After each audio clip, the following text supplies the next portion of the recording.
Don't reveal the ending of Homicidal to your friends, or they will kill you. If they don't, I will. You want burgers, hot dogs, some chicken, and ribs. Yeah! Yeah! Yeah!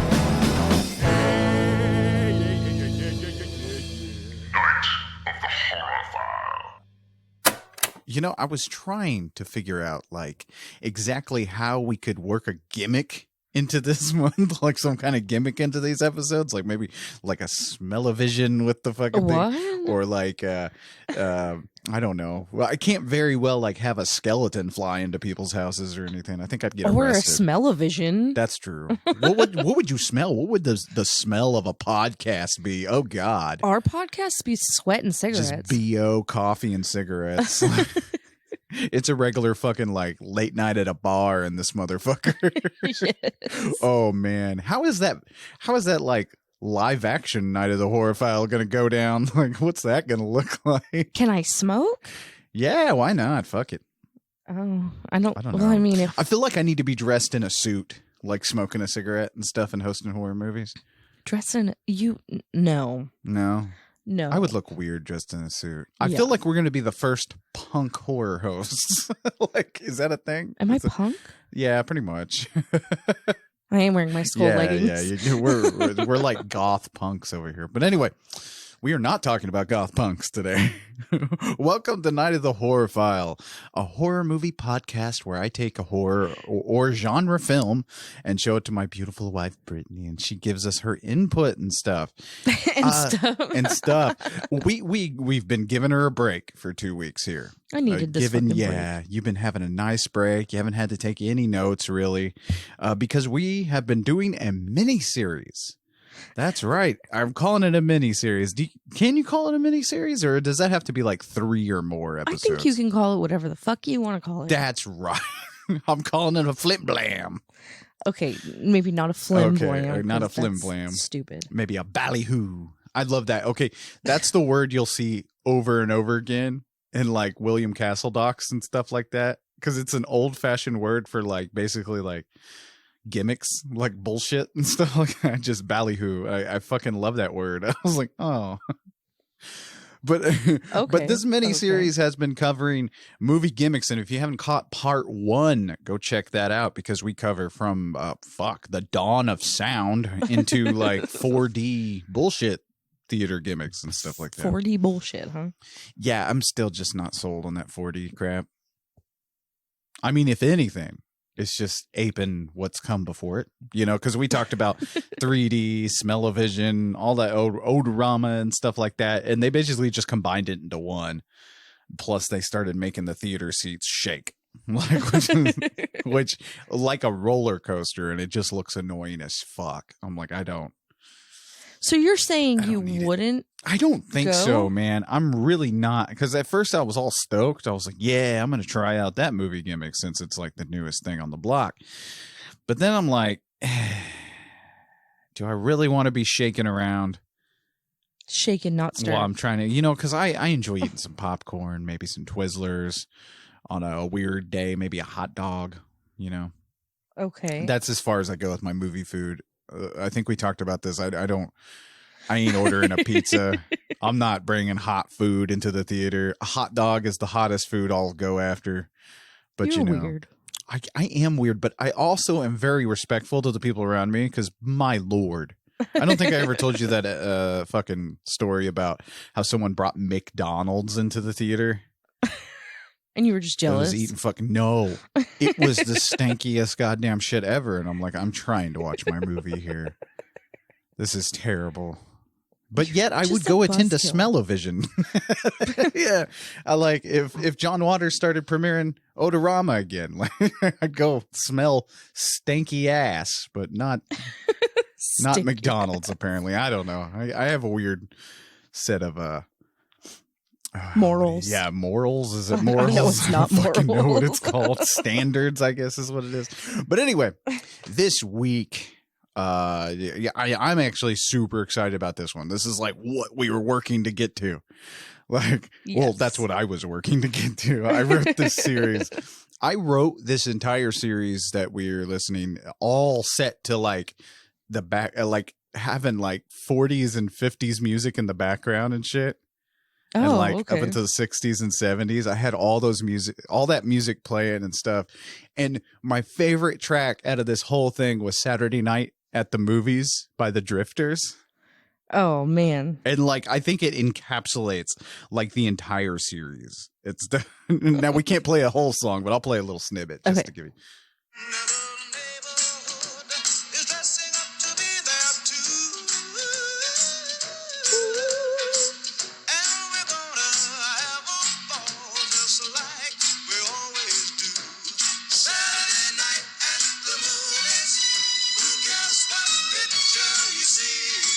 It's a little loud. I was like, that's really hurting my ear. But anyway, that's the Drifters, man.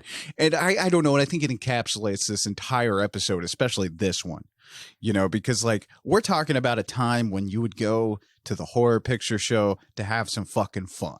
The horror picture show. Yeah. You know, I'm using old fashioned words today. But you would go to the theater. You would have some fucking fun, man. It's something we've all fucking lost. Because, I don't know, unless your movie's The Conjuring, it seems like nobody flocks to the theaters to see it. So, like, so every time somebody comes out with a horror movie that's just fun, that's the stuff I flock to lately. Like, when it comes to the newer stuff. Because I think we've really lost touch with this kind of cinema. Just having a good time. Like, don't worry about it. It's shitty. We all know it's shitty. But we're going to have some fun. And hopefully we have some fun today. So last week, we dove into the world of movie gimmicks. We learned a bit about sound, like I said, some nice little facts about 3D, and even movies that literally stink. Literally. Literally stink. You want to smell ass? Get a smell-o-vision. Yes, get an odorama card. Odorama. Yeah. There's 50 different kind of types of smelly movies. But today we pay tribute to the undisputed father of shock and king of movie gimmicks. That's right, William Castle. Now, okay, before I even mention, because I've given Brittany kind of a short little rundown on who William Castle is and stuff like that. Yes. She's seen videos. But before that, had you even heard of William Castle? From you or in general life? If you ever get me started talking about William Castle, I won't shut the fuck up. It's true. But I know it, like, because you're not. Our whole show is based around the fact that you're not a huge movie fan. I am a movie fan. Okay, you're a movie fan. I'm not a movie opportunist. What is that? I don't know. I just You're made gonna that rape up. the movie? Oh my God, that's not what I meant. What are you doing to the movie? Don't hurt my movies. You slapped a DVD case out of my hand earlier just as a joke. I was like, Yes. that is a collector's case, madam. It didn't hurt the movie Take it case. seriously. I will burn this motherfucker down. But you're not a film buff. I'm not. You know what I mean? Yeah. That's more what I should use. That's the word I should use. You're not a film buff and stuff. And some of our listeners aren't either. You know, I mean, our show is for the casual movie fan. You know, we're not. My part of the show is. Your part definitely is. Oh, someone online was like, have you thought about teaching a film class? Like, it's your stuff, like, I hang on every word. And I'm like, I don't think I have the proper pants to teach a movie class. Could you see me teaching students? No. Because when they wouldn't be paying attention, you'd have too much power and you'd be like, fucking listen to me. I'd have a skeleton swing down from the rafters. But no, I couldn't teach, man. I couldn't do it. It'd be terrible because I could just hear them now. Like, when are we going to talk about Hereditary? Just shut the fuck up. You mean Citizen Kane is not the best movie ever made? No, it isn't. It's a good movie. And Orson Welles is the shit. And he has a big part in today's story, but no, it is not the best movie ever made. Again, the best movie ever made has not been made. How do you know? Because film has to evolve. How many times have I fucking said this? I It's don't like know, my too many catchphrase. times. Anyway, Anyway, so you never really heard of William Castle, and a lot of horror buffs haven't either. Like a majority of horror buffs don't really know who William Castle is, because a lot of these films that we're going to kind of discuss today are older.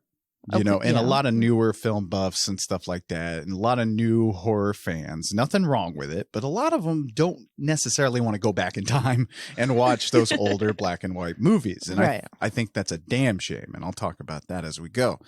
Now, depending on who you ask, Castle films are either low-budget B movies or they are underrated masterpieces. I mean, just ask John Waters, who we covered last month, who his influences are. William Castle usually makes the top of the list for that. He's quoted as saying that Castle was his god growing up. Like, that was his thing. Even filmmakers like Joe Dante took inspiration from Castle. Dante's film Matinee from 1993, which is a film we will cover because it is amazing. But from 93, John Goodman plays a William Castle surrogate in that movie named Lawrence Woolsey. Alfred Hitchcock adored William Castle's films. And in fact, like William Castle's films and Roger Corman's pictures actually influenced him to start making his own, like lower budget kind of like horror movies, like Psycho. Psycho was a direct influence from all that stuff. Oh, okay. Now, which by the way, like Hitchcock and Castle even had like a fun little feud going and stuff. They were good showmen. But now lots of genre fans know and have heard the name of William Castle. You know, a lot of genre fans have, but few of them really grasp. And I'm talking about the like film buffs, like in my age range, not the newer people, but a few of them really, I think, understand the impact this man had on horror cinema and film as we know it. His goal was to give theater goers their money's worth. I believe that as we travel through time, you know, as we move forward, more and more horror fans are created, and it's important for us to talk and watch these films from the past. You know, get over your reservations of how black and white older movies are boring and just soak into a film like The Tingler or House on Haunted Hill. I love that name, The Tingler. Because honestly, at the end of the day, they're just spooky fun. And that's just what William Castle was going for, making shock films fun. So before we begin, let's go ahead and cite our sources so we don't get sued. Pretty much all of today's info for the show comes from a few interviews, like the one on Dread Central with Castle's daughter, Castle's own autobiography, Step Right Up, I'm Gonna Scare the Pants Off of America, and the incredible documentary Spine Tingler, the William Castle story, directed by Jeffrey Schwartz. Go see that. It's kind of hard to find. It's not on any streaming services, but it is definitely a must-watch if you're a fan of Castle and if you really want to get a little deeper than what we will go today. Okay. Are you excited? I feel like I'm going to be watching these movies. Okay. Well, that's like last episode. You got excited about a few movies. You were like, I kind of want to watch these movies. I want to watch, what did you say a minute ago? The Tingler? No. Because we will watch that, hint. No, I know that. Motherfucker. Brittany's blinking out. I lost my brain. Never mind. I want to see all the movies, okay? Go to the principal's office, young lady. You're not paying attention. I am paying attention. Oh, no. The thought that I had I forgot. Okay. Was I want to watch more black and white movies is really what I was thinking. Oh, yeah. It definitely, this coming year, the rest of this year, we will work more black and white movies into our schedule. Because like I said, I think they're very important. I mean, you know, you look at film history and stuff like that, the black and white films are the most important. A lot of the stuff we have today, a lot of the tropes, as fancy people call it, what we have today comes from those old black and white films that we've built upon over the years, you know. But born William Schloss Jr. in 1914, our director today was orphaned at 11 when his mother and father died at at 11. I believe his mother died of pneumonia. I'm not exactly 100% certain what his father died of. He did go on to live with his sister, Mildred. His mother died at 9, I believe, and his father a year later. So that's kind of how that goes. Aww. Dates are a little mixed up because, you know, It gets lost in translation. Plus, like, I might mess up a few dates as we go because, like, again, I've heard just stuff off the top of my head, plus like a bazillion different books I've read is where all this info is coming from. Right. But he found work doing stage maintenance and set building for theater at age 13. His lifelong obsession kind of began around this age too. While attending the theatrical version of Dracula, starring Bela Lugosi in his most famous role as the Count, William became entranced, soaking in performance after performance, and eventually even meeting Lugosi himself. In fact, like, he snuck backstage. There's so much of this. Again, a lot of this comes from Castle himself, and he was a showman, so a lot of it may be embellished. But right. He had the ability, if he's telling the truth, he had the ability to fucking talk his way into anything. And I believe it. You know, that's one thing I'll give, because to be like a P.T. Barnum, you have to have the ability to sell, you know, and William Castle had that ability. So anyway, he talked his way into Bela Lugosi's dressing room. Like, he walked up to this old man who was sitting outside and was like, Mr. Lugosi, I'm a friend of Mr. Lugosi, so he's expecting me. It's like, oh yeah, just go right in. What? Okay. So, and when he met him, he's like, I saw it 12 times. So of course he's this 13-year-old little kid and he's freaking out. But at that point, William did actually know what he wanted to do. He wanted to, as in his words, scare the pants off America. You know, he always had that lifelong dream of horror. Oh. Now, it was under Lugosi's recommendation, after meeting young William, that Castle was appointed assistant stage manager for the road company, the tour of the play. At 15, he dropped out of high school and even got to produce the play, which would be good training for the future. Castle suggested the first of his gimmicks around this time, promotional gimmicks, setting a black coffin outside the theater, burning exotic incense to get theater goers in the mood as they waited in line. He also got the stage manager to try out a new gimmick he thought of for the play itself. See, in his idea, he wanted Dracula to vanish on stage in a cloud of smoke, only to reappear in another cloud of smoke in the audience, snarling at everybody. Oh, shit. To just reverse the whole thing and disappear and reappear on the stage. And that they did it. That's awesome. Yeah. So, I mean, I want to see that. I mean, it's too late now, but I want to see that. I would like to see a theatrical production of Dracula. I think that would be very interesting. Oh, yeah. Because that's what movie you actually did get to see. I love that movie. Black and white. Yeah, that is a lovely movie. It was also around this time that he translated his family's German name of Schloss to its English equivalent, Castle. This, of course, would be his professional name from here on out. His birth name was something of a hiccup for him growing up. See, William experienced his first taste of horror at the age of 6, when his father took him to see his first play, the horror production of The Monster. Now in that play, young William would have been watching, I believe, D. Wolf Harper, portraying a mad scientist, Dr. Gustav Ziska, a role made famous by Lon Chaney in the 1922 silent film. As horror fans, though, we all have backstories relating to bullying and bouts of depression. And same goes for William Castle. While attending a summer camp, Camp Pontiac, in his childhood, he had the same kind of problems that we all had. You know, being that he had a Jewish name. During that time, you got bullied for being Jewish. He was constantly ridiculed and poked fun at. Kids would call him slush or schlups, stuff like that, making fun of his name, which sounds kind of tame by today's bullying standards because, you know, what do bullies do nowadays? They shoot up the schools, right? Oh, shit. You went there. I went there. But now, as many of us do, we use our talents to perhaps get people to like us. This is something I swear a lot of kids who are bullied do.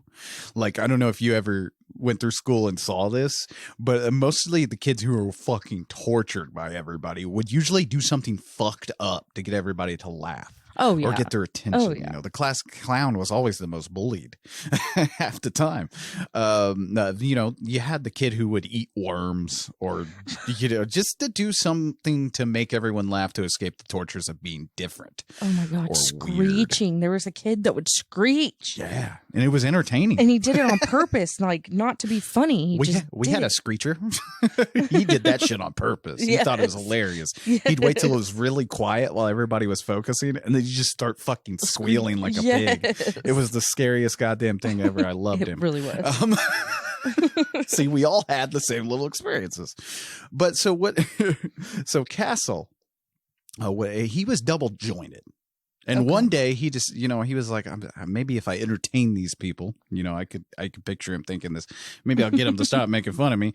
And so one day he just put his feet behind his head and everyone rejoiced that he looked like a spider. This would be his first brush with showmanship. Like, I don't know. Were you a bullied kid or anything like that? I was a horror loving little weirdo. So I was bullied massively until I got bigger than everybody. Then everybody left me alone because I was the weird kid that might erupt in violence. I wasn't necessarily bullied per se. I mean, made fun of, but everybody seemed to be made fun of at some point. It's true. I mean, you do, like, it's a constant thing, you know, like little kids are fucked up. Oh yeah. Oh yeah. What's funny about my shit is I was constantly made fun of for being a fucking weirdo. Now I'm like so fucking cool because I'm a weirdo, which is a weird turn of events. But like, I remember when I was younger, I think it was up until Columbine, which this sounds dark and disturbing, but Columbine actually helped kids like me. Oh really? Those two, by the way, I'm not going to go into it, but those two were actually the bullies. They weren't the bullied, like the media wanted to portray them. Oh, yeah. But like, I remember when those kids went off, like people like me who dressed all in black and shit like that, all of a sudden started getting coddled. Oh, yeah, because they didn't want anybody to come shoot up You know, because the media made it to where they were the made fun of and shit, but they were actually the bullies. But people like me kind of reaped the benefits of that. So everybody just left us alone. Right. And it was bliss. But maybe that's what it was. Maybe. So William decided at one point he was going to run away from home. This is a fun little story. Not really fun. It's kind of sad. Now, at the time, he was living with his sister, Mildred, like I said. And so he and the doorman at the apartment building he lived in hatched a plan to hitchhike from New York to Hollywood. Holy shit. They were going to Hollywood. This is a different time, you guys. That's a long fucking way to hitchhike. This is a different fucking time. So he stole $30 from Mildred's purse, and he and Joe the doorman set off. I need a fucking sitcom about this with young William Castle and Joe the doorman. Joe the doorman was a pedophile. Okay. Probably. I don't know. But they made it to Albany, where they stayed at a friend's house, and William woke up the next morning to find $30 gone and Joe nowhere to be seen. Okay. God damn it, Joe. He did find his way back to the apartment, but out of fear for being in trouble, he kind of just slept outside on the park bench. Mildred, of course, found him the next day and said, "What's to become of you, Bill?" And William, of course, said, "I'll think of something. I always do." Now, around 1937, he also appeared in a few movies. As an actor. He would have been around 23 or 24 at the time, I believe. And these films were The Man Who Cried Wolf and When Strangers Marry, although he was often uncredited for this. Like, he has uncredited roles in that. He plays the customer at a box office in The Man Who Cried Wolf, not to be confused with The Old Man Who Cried Wolf from 1970. It was, of course, around his 25th birthday, though, that the doors of Hollywood would be swung open for young William Castle. Okay. And Orson Welles and Adolf Hitler would make it possible. That's right. I bet you guys didn't expect Adolf Hitler to make an appearance in our story. Okay. I'm intrigued now. Now you're intrigued. All right. Calm down, everybody, though. We aren't going to be praising Hitler or anything like that. There's no praise here. I almost made a comment. Okay. Oh, shit. You weren't about to say, what about all the good things Hitler did? I had a T-shirt like that. No. My school confiscated it. No, it had to do with I can't say it. Oh, This is the main feed. Oh, God. Yeah, we'll save it for shooting the shit and hop over there where we're fucked up on that fucking It's just show. political. Oh, okay. It Yeah. had nothing to do with Nazis. Yeah, I like Kind of. shooting this shit because it gives us an output for some of our political stuff. And so we don't annoy you on the main feed with it. But anyway, we just annoy the people who are paying us. But anyway, see, in 1939, get this in your mindset. Hitler had invaded Czechoslovakia in March of that year. So the encroachment of Hitler's rise and takeover of Europe was felt all around the world. It weighed heavy on the conscience and minds of the people in those times. So, because we had a villain. Right. Nothing makes people group together more than a villain. Now, while at the theater, the day of his birthday, Castle met one of Orson Welles' Mercury players, Everett Sloane. Film buff listeners may know Sloane from Orson Welles' film Citizen Kane, where he played Mr. Bernstein. Which, by the way, Orson Welles, man, that's another person we're going to have to do a fucking mini-series about because that is good shit. Now, Castle had tried on many occasions to get in touch with Orson Welles, who at the time... I believe at the time he was probably busy with the Mercury Theater on Air, a radio show Welles produced with John Houseman. Now, this radio show, of course, is famous for its broadcast of War of the Worlds, a show that was done as a Halloween prank that sounded like a legitimate radio news program about aliens invading Earth. I remember the oldies radio station around here in Tulsa. They used to rerun this thing every Halloween, and I would sit next to the radio every fucking Halloween after trick-or-treating, listening to the War of the Worlds. I bet you were. I loved it. I loved all that shit because they would play all the old school like Halloween music and stuff like that. I miss radio stations. Now it's just loaded. It's not as good as it once was. Now you just have these assholes with morning shows that aren't really funny. No. They're just depressing. And most of the time, it's fucking... like dating, one of those things called like first date or whatever. Yeah, or second date or whatever. Yeah, radio shows have gone the way of reality shows. I know. It's fucking weird, and I don't need it. No, I don't. Like, gone are radio programs where people would do top 40s and like stuff like that. Just fun little radio programs where they talk about stuff. I don't need you doing a dating game first thing in the morning. But anyway. Or ever. Or ever, yes. But anyway, now Castle had an opportunity. So after a bit of questioning Sloane about where Orson Welles was and what was going on with his work, he finally plied Welles' home telephone number from the unsuspecting actor. See, what he did was he kind of lured this guy into talking and made it seem like Castle himself knew Orson Welles. And it was just, how's Orson's this and that going and stuff like that. Just kind of lured him into that.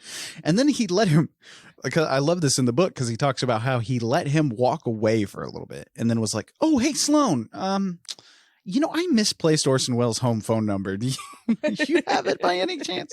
And that's how he got it. And that's when things changed. Now, Castle had just received the first payment from his father's estate, a $10,000 check to be exact. So he immediately called Welles. And with the check, he was like, I got lots of money and stuff like that. Right. And he convinced Welles to have a meeting about letting him run Stony Creek. Okay, now Stony Creek, also more famously known as the Stony Creek Puppet House, or as it's known today, the Legacy Theater. I believe it opened back up this year. Actually, nice. It got shuttered for a little while and then opened back up. But it's located in the Stony Creek section of Branford, Connecticut, near New Haven. It was built in 1903, and Orson Welles staged his short-lived stage production, Too Much Johnson, which is not what it sounds like. Okay, that is a porn title if I ever heard one. Right. Now we're talking about Too Much Johnson. Woo! Well then, okay. Well then. Yeah, I gotta ask you, have you ever been to an old school theater? No. I think you've only, like, movie-wise and play-wise, have you been in any old theaters and stuff like that? I'll level with you. The oldest theater I've ever been to is the Man's Chinese Theater, or it's called the Grauman's Theater now, but in LA. That's the oldest theater I ever went to. Where did we see Joe Bob? That's the Circle Cinema. That's kind of old school. I'm talking about like 1903 built and on. I don't think so. They're really cool. Like they're not like the multiplex, you know, like I think everybody's perceived idea of a theater is the local AMC now, you know, or the Cinemark Theater or something, you know, where they're showing 20 different screens of Black Widow or some bullshit Marvel crap. But anyway, bullshit Marvel crap. Okay. Well, again, like I love today's episode. I don't know if you guys can tell my excitement, but like I said, we've lost that. You know, we've lost that old school theater. Like you sit down in the hard wooden seats. You're not supposed to be comfortable. You're supposed to be watching a show, right? And the actual curtains spread apart from the screen. Oh yeah, and stuff like that. We've lost that. As Castle hung up the phone, probably ecstatic that he finally was getting through the door, he then heard a beautiful voice ask him in a slightly German accent, "You are Herr Castle. My name is Ellen Schwanek." After spending some time together talking, he was a charmer. He didn't do any of that inappropriate with her, but he was a charmer, Castle was. So he spent the night of his birthday talking to her, walking around. He convinced her to star in a play at Stony Creek, a theater he had not yet had a deal to run. But he convinced her. That's something you'll notice. William Castle was constantly on and constantly being America's last greatest showman. The following day, William Castle stood in Orson Welles' outer office when in walked the man himself. At that time, I believe they called Orson Welles the Boy Wonder because he was a genius at films and plays and stuff. Even though, like, I believe Orson Welles wanted to break into Broadway, but he never quite could. So anyway, in walks Orson Welles, puffing a giant cigar like he did. It was actually this time that Castle realized his love of cigars, because you'll see him with a cigar in a lot of publicity shots and stuff like that. Mm-hmm. Even that famous silhouette of him in the director's chair with that big old cigar hanging out of his mouth. You know? Right. This is where he kind of got it from. He got it from Orson Welles. I have a question. Okay, question. Something just popped in my brain. Oh, we got a brain popping question. That sounded gross. Yeah, it did. I mean, it is a horror movie podcast. Okay. It's okay. Rocky Horror Picture Show. Okay. The dude in the beginning, is that like an Orson Welles kind of could thing? Be. It could be. Maybe. I had never read that. You know. Okay. I mean, but like, they would have drawn influence from him, from William Castle. Right. Like all movies like that drew influence from the old school movies. Like Rocky Horror Picture Show is like an amalgamation of all these kind of movies mashed together into one musical, which we fucking love. But go check out our episode on Rocky Horror Picture Show, by the way. Sorry. No, you're fine. That was a good question. Castle realized his love of cigars. He didn't actually smoke at the time, but when Orson Welles offers you a cigar, you take it. Oh, yeah. After a bit of pacing from Welles, and I'm sure a fair amount of sweat from Castle, the deal was made, and William Castle was set to premiere a play at the Stony Creek with his newly acquired actress. Only one problem. Okay, during a board meeting at the theater, he was informed that his actress couldn't play the part in this American play that he thought he was going to option. Well, there was a thing called equity rules. See, at the time, no immigrant who wasn't a U.S. citizen could star in a play where the lead was supposed to be American. Okay. Times have changed. Plus, a German actress during the height of the Nazi occupation in Europe playing an American role would be seen it would be bad. Right. It would be it would kill his career. But the idea was for those equity rules was that it could take away a job from an American actor too. Again, cue more sweating from William Castle. As he turned white, one of the board members said, "Well, if you had a play written especially for her, then of course it would work, you know? So off the top of his fucking head, he made up a play called Das Ich nicht für Kinder. I cannot speak German, so excuse me. Meaning not for children. Just made this name up. Okay. They agreed, and now he just had to write the fucking thing. Wow. Several pots of coffee and 49 hours later, William Castle wrote his play. Now, of course, he had told the board that he received this manuscript from Germany. Okay. In Germany. This was written in English. So, I mean, what are you going to do? You can't just turn in this English written manuscript on clean new paper. So, with the help from his German dry cleaner's son, he had it translated into German and printed it that way. Then took that to the refuse pile and jumped up on down on it a bit to make it look dirty. All the while, I'm sure people are looking at this because William Castle was tall. So it's just this tall man just stomping on something in the refuse pile. Is this guy going to turn violent? I don't think it had to be dirty. Well, you know, make it a little old and worn. Yeah. I guess. Yeah, I guess. Still don't think it needed to be dirty. he was a showman. So after some prep time and casting, Castle was ready to premiere the American debut of Ellen Schwanek, star of the German stage and screen, in Ludwig von Hirschfeld's masterpiece Das Ich nicht für Kinder. Yeah, you said all that wrong. I did. I can't speak German, but Ludwig von Hirschfeld. All for some pussy, huh? Wait, who's pussy? The actress? No, that's not what he was doing. Oh, okay. Yeah, no. Well, I don't believe. Maybe. Because you said he wrote it because he wanted her to star in a movie. Well, no. Or in a play. I said he wanted her to star in a play. He had the idea of a different play, an American play. I understand that. He just wanted a play to show at this theater that he was running now. Well, the way you made it sound to me was that he just wanted her to be in a play happened by because chance. okay. He just met this German actress. He was like, hey, I can convince her to be in this play. Okay. Yeah. I don't know. I'm reading a different book here. I mean, who knows? Maybe William Castle had sex with Ellen Schwanek. I don't know. Go for him. I don't know either. Why not? Why not? He was 25. Right? Yeah. I mean, he may have omitted that from his book. Probably. I don't think. Because I just don't see the point of writing a whole... Well, that's what I told you. Fake is play. The whole reason he wrote a fake play was he had to have a play to open at this theater to make money. He's trying to make money here. This is 1939. I understand he had to have a play, but did he have to have a German play? Yes, because I just explained this whole thing. I thought it was because of her. You understood. No, I understand you completely. Go to the principal's office, madam. Am I going to get whoopings? No.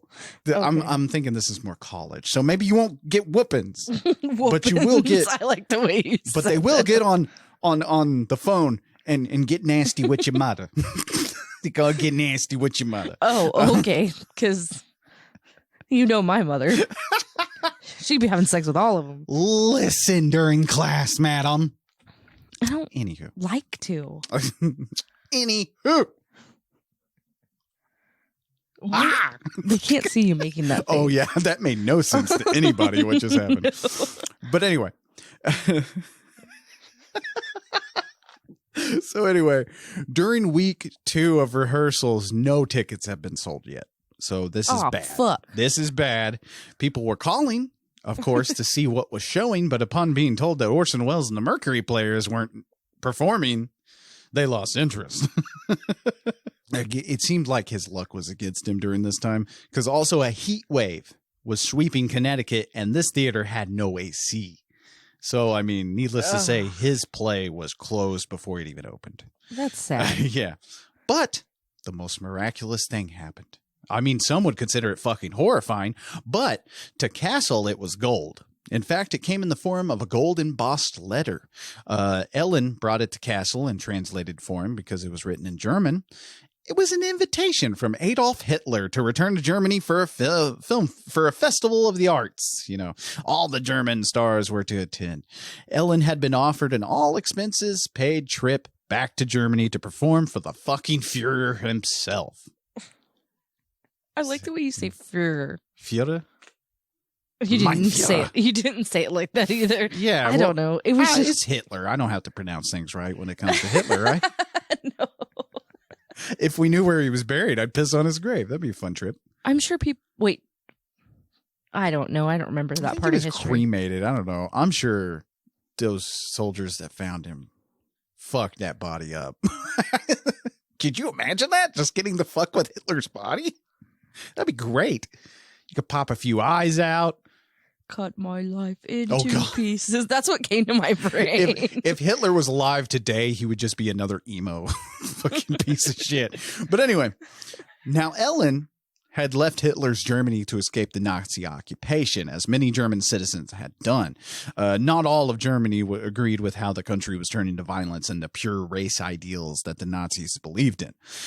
Ellen was crying and in fear, because the theater couldn't even sell a fucking ticket, and she's trying to make a living, you know, so she may actually have to return to Nazi-occupied Germany to make a living. And so she's sad. She's crying. She's upset.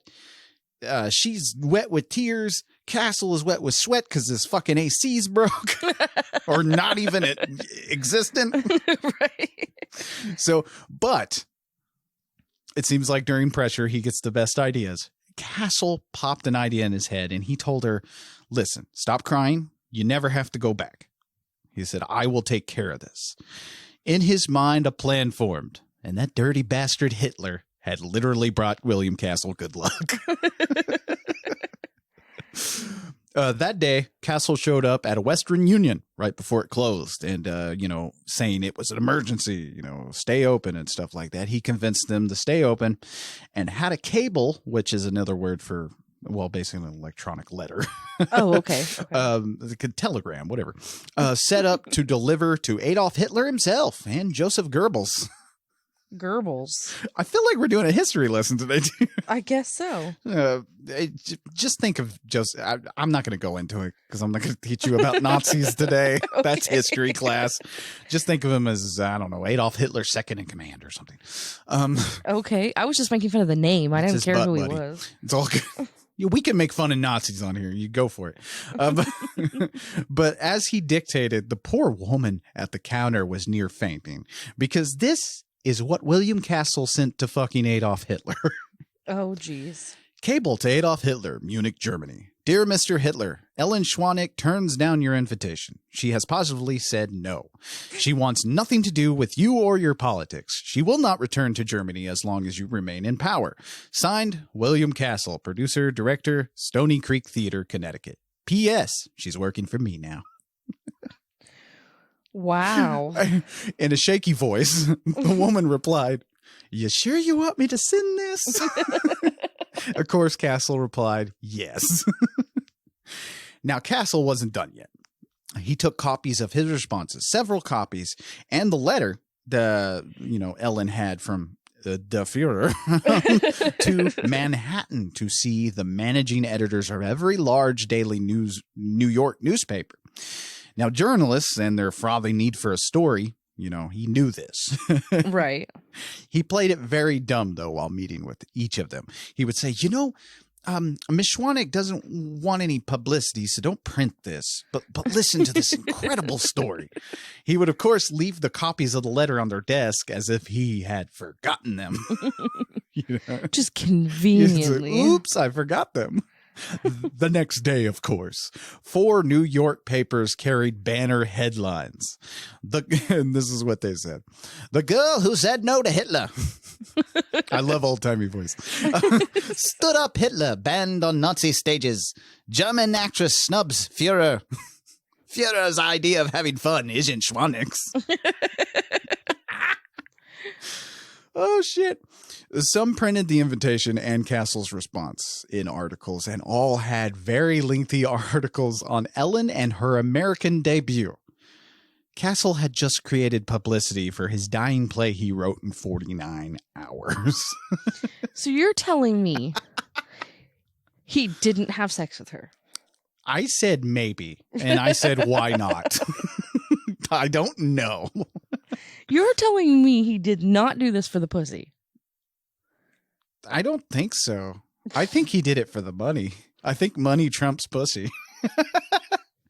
Does it, though? Well, not now, because money is just really hard to attain. Okay, maybe it is for me. I don't know. I'm going to stand on my original statement. And again, I stand on my original station as to why not. He was a young man. But anyway. I mean, and I'm William also Castle is not an ugly gentleman by any length. He's actually a very good-looking man for a 1930s standard. And I'm not saying that's a bad thing. Yeah. I just want you to admit that that's what he did. Yeah, I'm not going to admit it. I'm not going to. Anyway, now you'd think. Sorry. Now you'd think Castle would just premiere the play and maybe it would be a commercial success, right? Move on. But Castle wasn't done yet. Hang on. Of course not. No.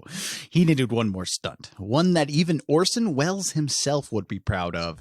And my God, this is a beautiful feat. So it was 4 a.m., the night before opening day, when in the cover of darkness, William Castle, in his bathrobe, entered the theater. He broke windows, overturned the box office, and with red paint covered the walls with red swastikas. What the fuck? Yeah. He went back to his room and waited for the results. Of course, the cast and a small crowd formed around him the next day. People wondering, should we even fucking open? Right. The Nazis are threatening our damn lives. This is bad. Castle stated, not for children. I'm going to stop pronouncing the German title. A play he had written in 49 hours, mind you, and pieced together in a short amount of time, would open that night even if they had the governor of Connecticut. Oh, sorry. Even if they had to get the governor of Connecticut to provide protection. And that's just what he did. He called up the governor of Connecticut. And he said he stated this hysterically, that they needed protection to open the play, that they weren't going to cave to the Nazis. Oh my gosh. On opening night, soldiers from the local militia with guns protected the theater and inspected members of the audience as they walked in to attend. It was one hell of an opening night. I bet it was. And Castle's legacy of gimmicks began. It sounds like it. The man was insane. It's so awesome, though. Now, Castle would go on to work for Harry Cohn at at Columbia Pictures after this. He began as a dialogue coach for Music in My Heart from 1940. During this time, though, he and several others like Fred Sears, Mel Ferrer, Henry Levin, and Robert Gordon were all picked to be feature film directors. Now, during this time as a director at Columbia Pictures, Castle cut his teeth on inexpensive B movies.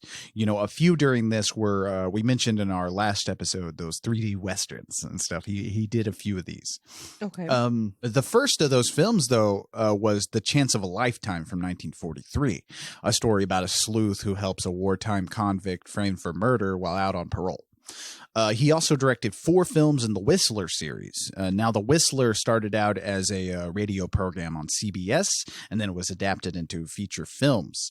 They're more of a noir movie. The Whistler being our host who narrates several tales of crime and fate. It's actually very interesting. Bum, bum, bum. Being one of the few people that Harry Cohn actually liked, he made a reputation as being someone who could make films under budget and quickly.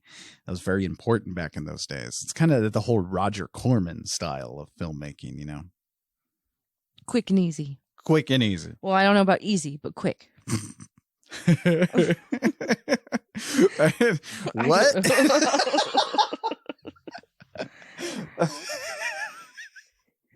You said quickly. F, madam. You can. No, you said quickly. All right. And I was saying it wasn't easy to do All I'm that. saying, if you sleep with the teacher, maybe you'll get a D. I will get the D if I sleep with the teacher. Dad joke. Now, it's more like creepy uncle joke. But anyway, now it was around the late 1940s when Castle met his wife, Ellen Falk, and the two got married on March 21st, 1948. They would have 2 children together and stay with each other until his death. Oh. Now, around 1955, we're going through time here. Now, around 1955, Castle started feeling unsatisfied. As I said earlier in this show, he loved horror. That's really where he saw himself. And, you know, that legendary play where he told Hitler to basically go fuck himself. He wanted to write a horror story for that, but, you know, he had to go the other way. So after being re-influenced into horror by a showing of Les Diaboliques, fuck, you guys, that's a French word. I'm just going to call it Diabolique. There you go. That's as best song you're going to get from me in America. That's the American equivalent. You just dropped the lay. Okay. God damn, I can't talk. I'm a terrible teacher. But Castle wanted to enter the genre of horror. Now, Les Diaboliques is a French psychological horror film directed by Henry Georges Clouzot. The story is blended elements of thriller and horror, focusing on a woman and her husband's mistress. Now, those two conspire to murder the man.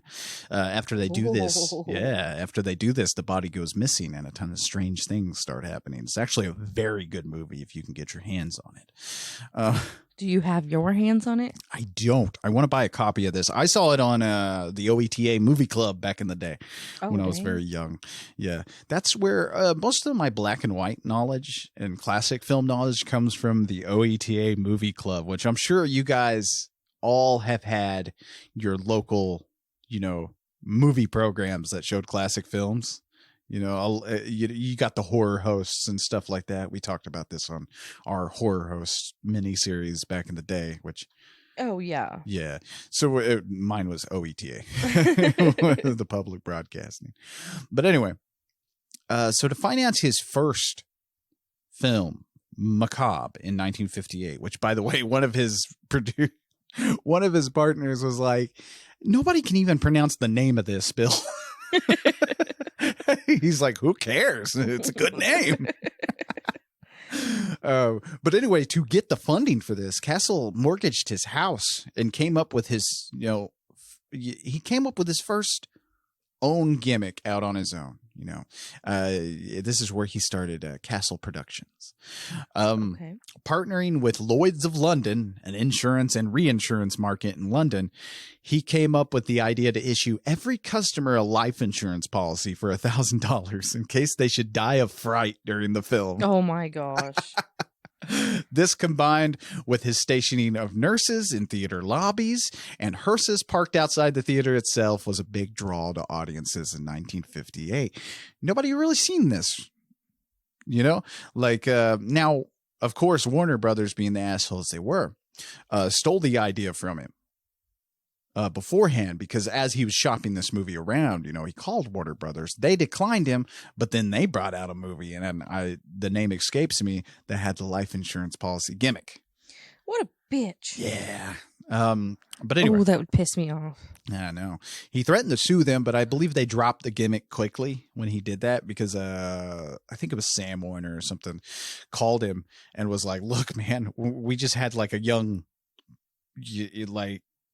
guy in here who had to have heard about your gimmick and just brought it to us one day, and so we threw it. And so we were gonna go with it because we thought you weren't gonna fucking sue us. Yeah. Sorry. Yeah. So anyway. Sorry. But luckily, still, Macabre was a fucking huge success. You know, even with that little hiccup beforehand.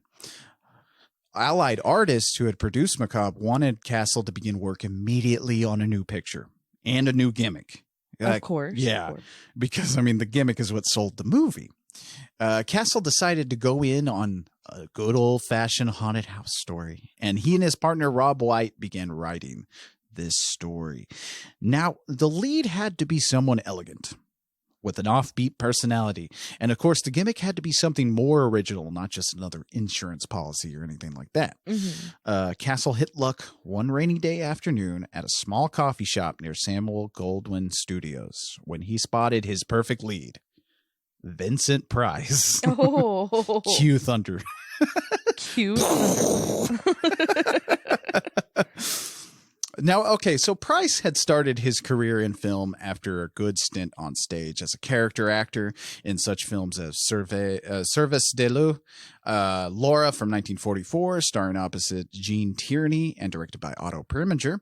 And of course, he was already in the horror genre, you know, with films like The Tower of London in 1939, co-starring with Boris Karloff. His first starring role was that of James Revis in the biopic The Baron of Arizona. In 1958, though, he had starred in The Fly, and of course its sequel, Return of the Fly, in 1959. Have you seen any of the Fly movies? Those are amazing little sci-fi flicks. I don't know what that is. We'll be covering, don't worry. Okay. Help me! That's where that comes from. Great. But Great. you're like, I don't know. I said, never mind. I take back everything I have said tonight. What? What have you said? About wanting to watch black and white movies. I don't know. No. You're going to have to. Not if I quit. Oh, don't quit the podcast. Don't do that to the listener. They'll never forgive us. Can you imagine just a show with me? It'd be terrible. I'd have to get and nobody would do this show for me. I'd have to pay a hobo $5 a week to do it, man. You don't pay me $5 a week. But you're not a hobo.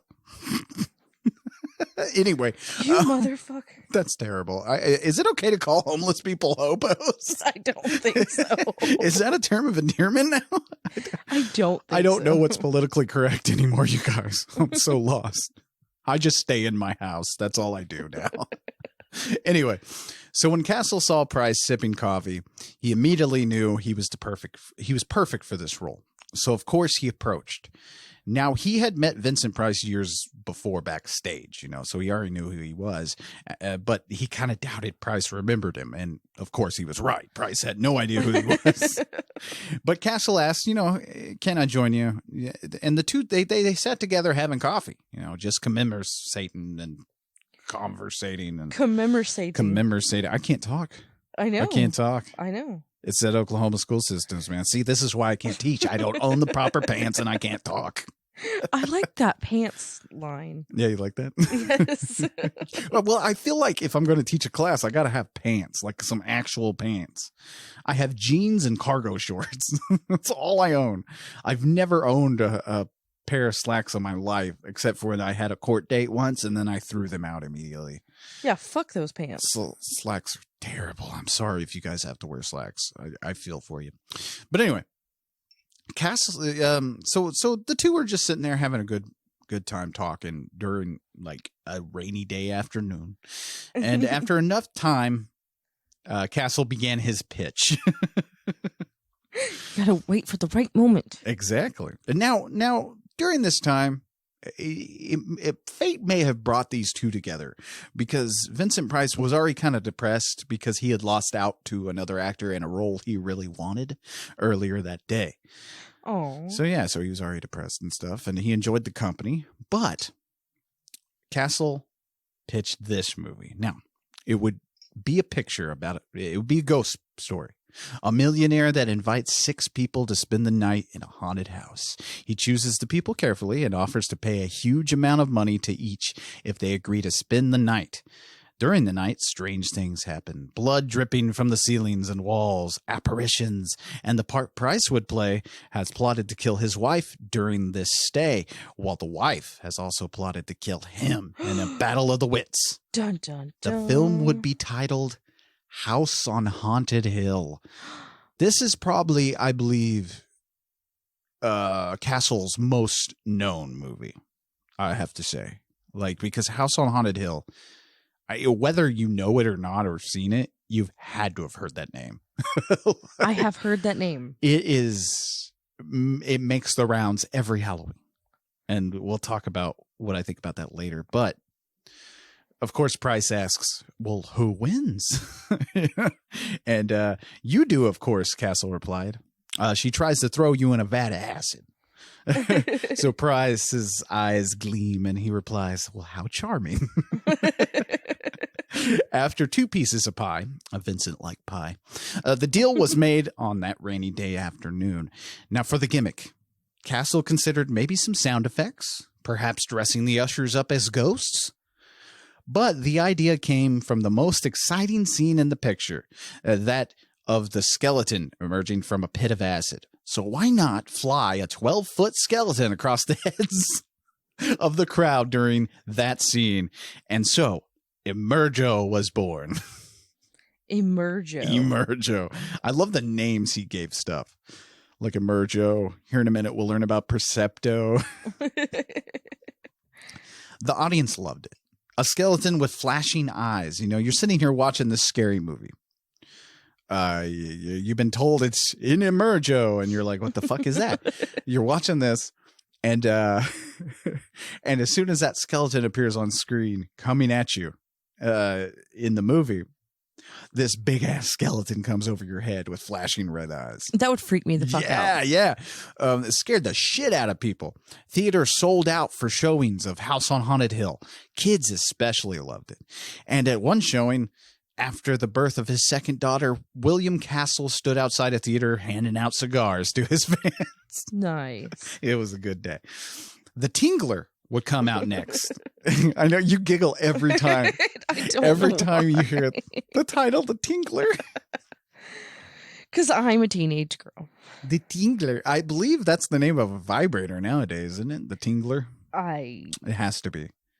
Maybe. I don't know. Man, could you imagine if William Castle ran a sex toy website?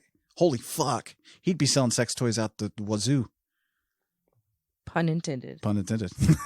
In the wazoo. But anyway, William Castle sex Or toys. out of the wazoo because, you know, pocket pussy. Anyway. No, good point. Good point. Castle sex toys. The Tingler, it buzzes. Anyway. But yes, the Tinkler would come out pretty much back to back with the House on Haunted Hill same year. Again, starring Vincent Price as a doctor battling a creature known as the Tinkler, a monster that attaches itself to the victim's spinal cord. This one came with the gimmick of Percepto. Now, Castle purchased military surplus airplane wing de-icers, which had vibrating motors in them. Very powerful vibrating motors. Now, you'll hear a lot of people say that he wired up theater seats with electric shocks, and that's not true. Okay. He was trying to scare people, not kill them. Right. William Castle was smarter than that. But these little motors he placed under certain seats in theaters, you know, not all the seats, just certain ones, you know, because if you have somebody over here like getting buzzed, they're freaking the fuck out. Right. And then everybody else around them is just going to start freaking the fuck out just because. Because they don't know what's going on. Yeah. Oh, by the way, you know, I say they traveled around putting these under seats, and you're like, well, how the fuck did they do that? Like, all before opening night. Now, the thing was, during these times, movies didn't open at the same time in multiple theaters. Right. You know, you'd have, it'd usually be staggered, you know, like you'd have one open in Boston at this time and one in Oklahoma at another time. Oklahoma. Who That's lives hilarious. We do. there? Fuck. Now in the finale, when the titular Tinkler, wow, say that 20 times, No. Gets loose in the theater itself, the screen goes blank, and Vincent Price warns the audience to scream for your life. And the buzzers would start under these seats. So people thought the Tinkler was moving through the audience. It scared the hell out of audience goers. John Waters stated as a kid he would search for the wired seats just to get the full effect of the film. That's awesome. Yeah. Now, one hilarious story I found was during a showing of Audrey Hepburn's movie The Nun Story. A week before the Tingler opened in Boston, a projectionist got fucking bored, I guess, and decided to test the Tingler equipment during that movie. This was during a matinee with a theater packed with proper Bostonian women. Oh, damn. So during a scene where Hepburn and the other nuns are just praying, the buzzers went off and they all got the shock of their life. Oh, that's good shit. Now, in 1960, William Castle brought us 13 Ghosts, shot in Illusiono. Illusiono. Now, before the film, each audience member was given a handheld ghost viewer / remover. By the way, you can still find these on eBay. Like with any good movie gimmick, they reprinted them. So they're floating around there. So you can still find these ghost viewer / removers. Or that's cool. Or if you have the DVD of 13 Ghosts and it didn't come with glasses or anything, you're like, Lee, how do I get the full effect of this shit? Get yourself a pair of 3D glasses. Because I tried it today and got to see the ghosts for the first time. I'd never seen it like that. Like, it's really cool because it really does work. You look through the blue, it removes the ghosts. And you look through the red and you get to see the ghosts. Now, you could find a DVD like that comes with the ghost viewer and stuff like that. That's floating around out there. And I'm sure there might be a Blu-ray edition out there as well. But like, you can definitely use just 3D glasses. Okay. Now, when you're looking at the movie itself, when it goes blue, you know, because I showed you that video of how the effect works. Yeah. Well, when it goes blue, you kind of see like partial silhouettes of the ghosts, right? Okay. But when you look through the red, and I posted this on Twitter, the 2 different pictures, when you look through the red cellophane, man, you see the entire ghost. Like, that's awesome. So cool. So cool. But anyway, I don't know. I feel like I'm the only one who's like, I love these little fucking gimmicks. I don't think you are, though. No. Just because I'm not enthralled with it doesn't mean there's not anybody else. I know. In fact, you're on your way to failing my class. Okay. As my history teacher once told me, I will fail you. And then I laughed in his face and I got an F. Okay, and that's going to affect my life how? Yeah, none whatsoever. Anyway. So keep bitching, baby. Now for 1961's Homicidal, which this movie is kind of ahead of its time, and I'll talk about why. Castle cast actress Joan Marshall in a dual role as Emily and Warren. Now, originally, Castle wanted 2 separate actors to play each part, you know, a man and a woman for the roles. But after auditioning Joan Marshall for the role as Emily, Marshall returned to Castle's office dressed as a man to audition for Warren. Oh, wow. Castle's own secretary didn't recognize who it was and thought it was a man.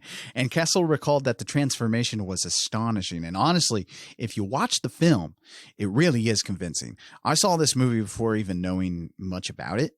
You know, I just kind of knew it was a William Castle movie and I checked it out. Didn't know that Joan Marshall is playing dual roles here. And I thought it was 2 different people. That's awesome. Yeah. And this is 1961. So anyway, the gimmick here, though, was a fright break timer. I love this one. This is probably my favorite of his gimmicks. The fright break timer, which will get audience members 45 seconds to exit the theater to leave and get a full refund if they were too scared to stay for the climax. Oh my gosh. This came with a catch, however. See, in the lobby, if you chose to exit, you were required to stand in the coward's corner, ran by a theater employee in said lobby. I'll read this description from John Waters to set the mood. William Castle simply went nuts. He came up with the coward's corner, a yellow cardboard booth manned by a bewildered theater employee in the lobby. When the fright break was announced and you found that you couldn't take it anymore, you had to leave your seat and in front of an entire audience, follow yellow footsteps up the aisle, bathed in a yellow light. Before you reached Coward's Corner, you crossed yellow lines with the stencil message, "Cowards keep walking." Oh, shit. You passed a nurse in a yellow uniform, I wonder, who would offer a blood pressure test. All the while, a recording was blaring, "Watch the chicken, watch him shiver in Coward's Corner," as the audience howled and laughed. You had to go through one final indignity. At Coward's Corner, you were forced to sign a yellow card stating, "I am a bona fide coward." That's horrible. Only about 1% of the people got refunds. So one person always did it. And, you know, you got to wonder with him being the showman and the P.T. Barnum was it a plant that would do it? We're talking about one guy out of each audience would. Oh, probably. Yeah, it was probably a plant. So everybody seeing that would be like, yeah, no. This also prevented people from like, coming in to the theater and then leaving late. That makes sense. Or leaving early. Right. Like it had people stay the whole time because, I mean, the final climax, it's the James. I'm sorry. Brittany's got to put some sex in this somehow, I suppose. Though this is a very sexless episode. Not a boob to be seen. Such a teenager. I love you. But anyway, also in the trailer to Homicidal, Castle appears and tells the audience not to reveal the ending to their friends because they may kill you. And if they don't, I will. Oh my god. I think it might be the only time a director ever threatened his audience and everybody loved it. Oh, shit. Now, for the film Mr. Sardonicus in 1961, the audience was given a card and were able to participate in a punishment poll during the climax of the film. She's going to giggle every time. On this card was a printed hand holding a thumbs up. And if you held the thumb up, the villain lived. Hold it down, and Mr. Sardonicus got his just desserts. As Castle predicted, the audience would overwhelmingly choose death over mercy for the villain. And you even had a form of this at the drive-in theaters when this movie was out there. People would flash their headlights a certain number of times for yes or no, That's awesome. Now, around 1963, Castle's film Zotz came out. That one was a little underwhelming and just handed out a commemorative coin, a plastic coin and stuff for everybody. It's like a little token. Rude. Also of note in 1963 was William Castle's remake of James Whale's The Old Dark House. As far as remakes go, that one I think it's very panned and not a lot of people like it, but I think it more goes a more comedic route with the story, but I suggest checking it out for yourself as I feel it has some merits. I don't know. I just wanted to mention that. There's no gimmick to mention, but it is a very good film. Because also, I think that's another thing where, like, really worth paying attention to. Not only were these films, like, gimmick-filled and fun, but they were good movies. I mean, you can watch these movies now without the gimmicks and still have a good time. Right. Now, one of his last biggest gimmicks of his career was with the film 13 Frightened Girls, also in 1963. For that film, Castle launched a casting hunt for the prettiest girls from different countries. 15 girls to be exact, not 13 like the title. And now this is really interesting. He filmed a slightly different version of the film. 15 different versions, like slightly different. I'm sure it's just little scenes, but like each one highlighting each girl for the release in her country. Oh, wow. So, if you had an African girl, they would show a slightly different version in Africa with that girl highlighted. I find that very interesting. That's awesome. Yeah. Now, around 1964, the gimmicks were getting expensive, and Castle was getting a little burnt out on. Here, at this point in his career, he's wanting to make a real A-list film. Right. He really wants to make that prestige movie, something that would cap off his career and stuff is really what he was going for. With a screenplay by Robert Bloch, author of Psycho, Castle felt the script that he had at this point was able to stand on its own. And he decided if Joan Crawford would play the lead, why would they even need a gimmick? See, at this time, around 1964, Joan Crawford had just done Whatever Happened to Baby Jane, a film where she starred alongside her basically mortal enemy in real life, Bette Davis. Oh, damn. Yeah. In that film, they used their real-life feud to create a tension never before seen on screen. You guys have, if you've never seen Whatever Happened to Baby Jane, my God, it's a good movie. Those characters hate each other because those ladies hated each other. Really? But they worked together to make this movie, and it is fucking horrifying and uncomfortable, and the tension they put on the screen. I don't think even newer films can create that kind of tension. Because half the time our actors of today are fucking babies. Right. They're not working with someone they don't like. And make sure I have M&Ms in the green room. But only the green ones. But only the green ones. Because they taste the best. Now, the last gimmick, maybe the last, we'll talk about it in a minute, but the last gimmick Castle did for film was 1975's Bug, where he had $1 million life insurance policy made for the film star, Hercules the Cockroach. Okay. I love that movie. Bug is a very good movie. 1975's Bug. If you guys haven't seen it, again, go check it out. Go check out all these movies. Just watch all these movies. Now, at the height of his popularity, William Castle had a fan club, about 250,000 members strong. But around this time, the time of the low budget film was fading. Especially in his eyes. Like I said, he wanted that prestige picture. He did option the rights to Era Levin's novel Rosemary's Baby before it was published. He hoped that this would be his time to direct that prestigious movie. But under a deal with Paramount Pictures, ran by then Robert Evans, it was, Robert Evans insisted that they use young up-and-comer Roman Polanski to direct the film, and Castle had to settle for producing.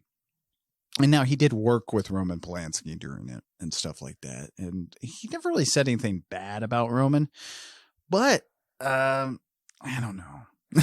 Was Roman Polanski a bad guy? Why am I getting negative thoughts when I hear that name? Well, we've never exactly talked about Roman Polanski, but yes. Okay. He basically at the time, and there's some debate, and I still don't really give him a slide for this because it was after the murder of Sharon Tate by the Manson family. He had sex with a 13-year-old girl whose mom was trying to get her into pictures. Oh. Yeah. So, that's why he's never allowed back in the U.S. Oh, okay. Yeah. Okay. Any films that he makes nowadays are in French. Like it comes over from. Oh, they're yeah. made in France and then we get them here. I got you. Very good filmmaker, very awful human being. Now, of course, after this, also in the movie, he does play a cameo. He plays an older man outside the phone booth where Mia Farrow as Rosemary is trying to get in touch with a doctor. Now, of course, Rosemary's Baby, we all know that went on to be huge. That's a legendary horror film. Castle, however, couldn't build on the success. He suffered some kidney failure after this, soon after the release. By the time he recovered, all the momentum was lost, so he couldn't capitalize on it. And he was back to making B movies. Honestly, knowing that Castle wanted to direct Rosemary's Baby so bad kind of leaves that movie tarnished in my mind, alongside, Roman Polanski's disgusting behavior. Right. So I don't know. But I'm not the biggest fan of Rosemary's Baby, you guys. I know that sounds crazy. I had to tell you something. I like it, but what's up? I didn't know that was a horror movie. Mm-hmm. Rosemary's Baby is about this cult that basically has a woman have the devil. Like, I'm trying not, because we might end up watching it for the show, so I don't want to ruin it. But oh, okay. Yeah, it's very good. Castle himself actually thought the film was cursed, because even the composer suffered from a fall and a coma, eventually leading to his death. Oh, shit. Yeah, so there is talk that film may be cursed. Ooh, movie curses. Sadly, we lost William Castle on May 31st, 1977, of a heart attack. He was 63 years old. But he left us with so much. He influenced John Waters, who has said, like I said, Castle was his god. John Waters would actually get to play William Castle in the FX television series Feud. He had a cameo on that show depicting the off-screen. That show depicted the off-screen drama between Betty Davis and Joan Crawford. Excellent TV series if you guys ever get the chance to watch it. Of course, he was Robert Zemeckis' favorite director. Now, Zemeckis co-founded Dark Castle Entertainment, which was intended to remake Castle's films. And a few of those remakes did come. Castle's daughter, Terry Ann Castle, co-produced House on Haunted Hill in 1999 and 13 Ghosts in 2001. Both are very good remakes, I have to say. They were very good remakes, especially 13 Ghosts. That's a movie that really deserves your second watch if you didn't like it back in 2001. Yeah. It's a very good little ghost movie. It's fun. Like, again, I think that's what I think he'd be proud of those remakes because they're fun. You know, Right. Of course, one of Castle's greatest gimmicks came posthumously as his novel From the Grave, The Prayer, a book about William Castle's ghosts helping two children conquer a gypsy curse, was released in 2011. It's actually ghost written by his daughter, Terry. Oh, okay. I Yeah, was like, yeah. who wrote it? But it is credited as William Castle as the author. That's awesome. It's funny. At the end of his book, his autobiography, it's basically him writing, I died in 1970.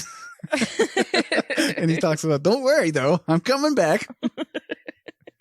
Good shit. I think he would have found that hilarious. Now, in the end, William Castle was more than just a master of gimmicks. He showed us that we can have fun being scared and that horror could be fun.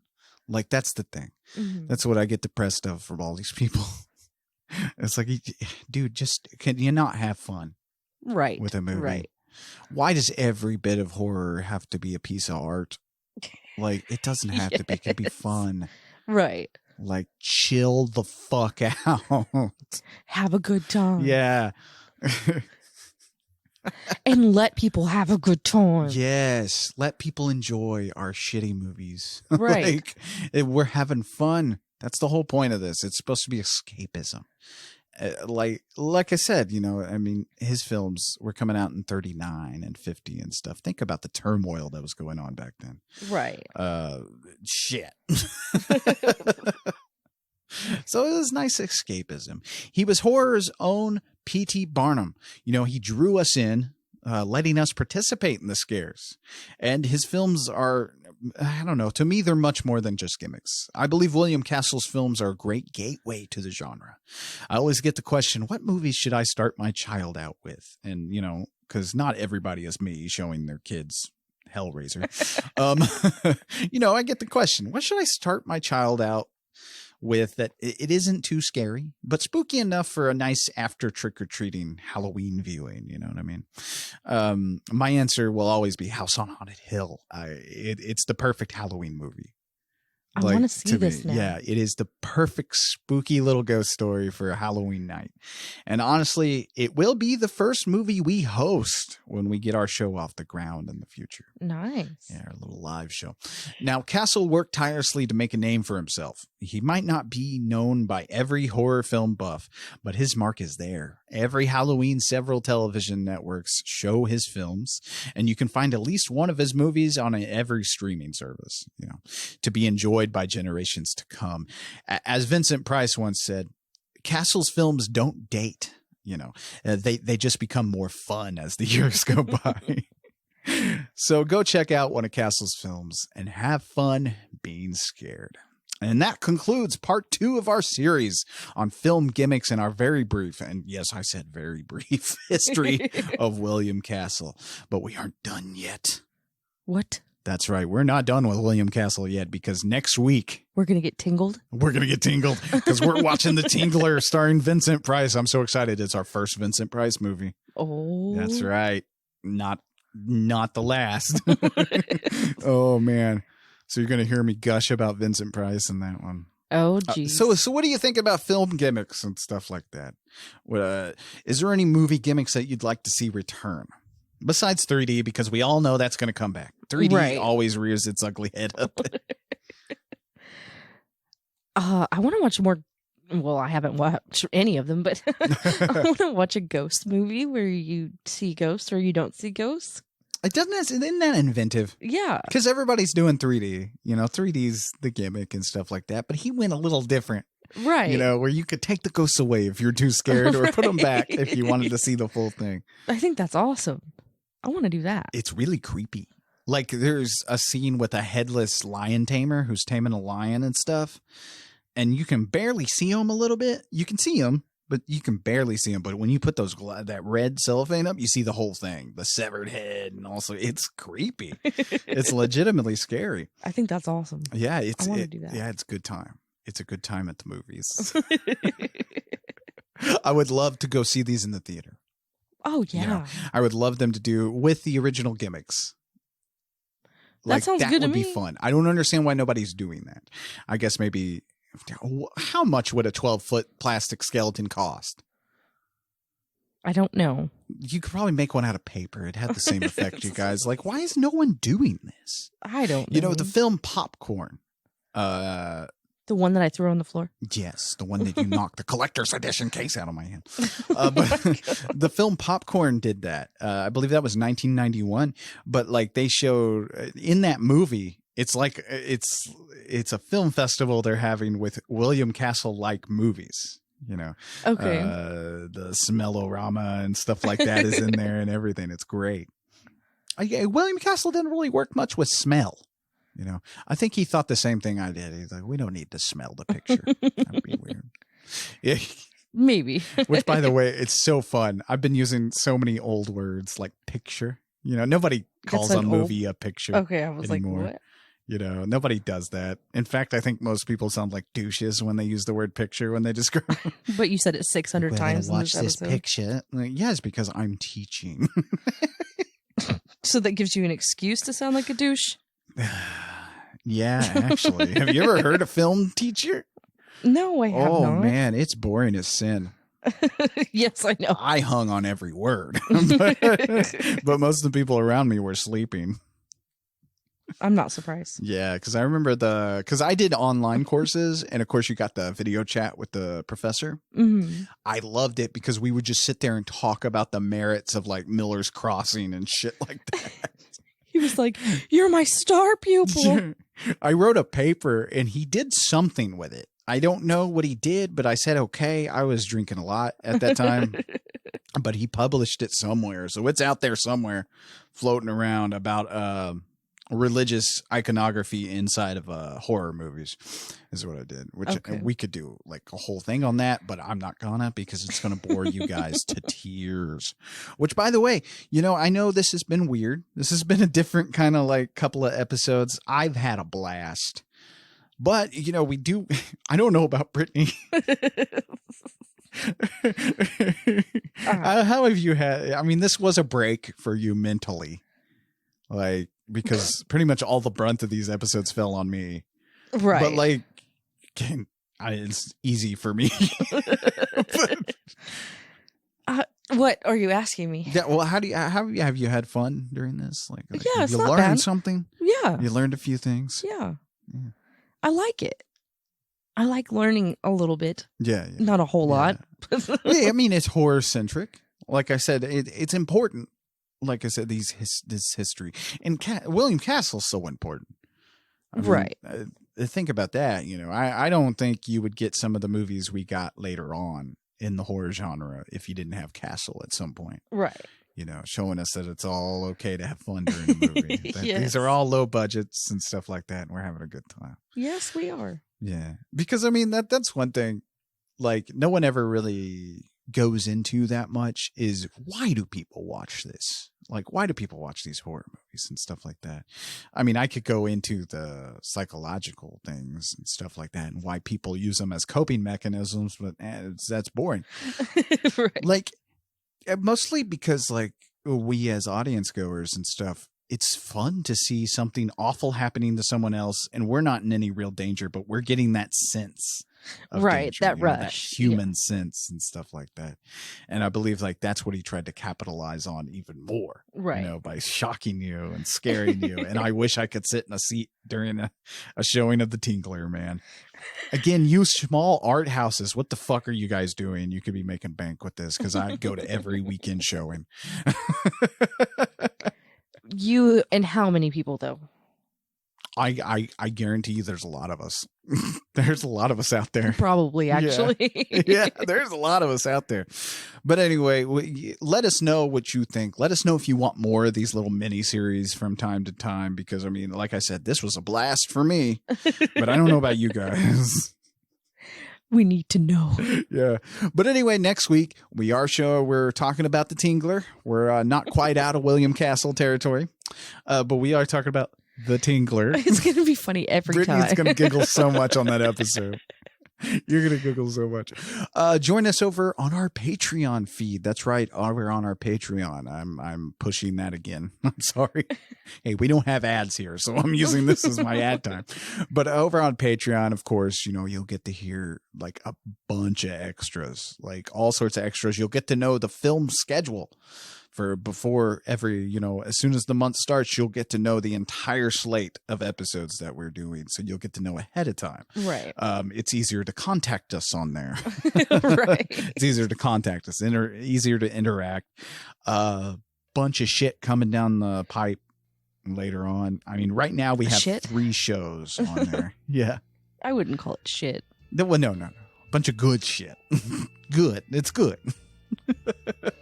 And plus, you guys are about to start, those who are subscribed to Patreon and those who might be thinking about subscribing, you are about to start getting updates on our little video show. What do you call this? Horrorphile Live? I don't have a proper name for it yet. It's basically me and Brittany hosting horror movies, like in video format. So you're about to start getting updates on that because it's going to be a ton of behind the scenes stuff. Basically me coming up with ideas. Like you're going to get a lot of brainstorming videos probably eventually. And it's silly. That's the thing, because I was considering doing Kickstarter, but I'm like, I don't know, man. I'm already asking people to go a little extra with the Patreon. Am I really asking them to fund this whole thing? Like with the Kickstarter? I don't know if I want to do that right now. I don't know. I might. I don't know. Again, I don't know. I'm debating it. What do you guys think? Yeah, let us know what you think. Anyway, let us know. Share the show, rate us, review us wherever you are, follow, subscribe to whatever, all that good stuff. But anyway, until next time, I'm Lee Evans saying, stay spooky. And I'm Brittany. Stay horrific. Bye-bye. Bye. The Tinkler. Thanks for listening. To get a hold of us and submit your stories, fan mail, and death threats, you can find us on Twitter, Instagram, Facebook, and nightofthehorrorfile.com. Our theme song was written and performed by John Brennan, used with permission. Find John at shopjb.bandcamp.com and at badtechno.com. If you like what you hear, leave a good review wherever you listen to podcasts, and share the show on your social media. See you next week.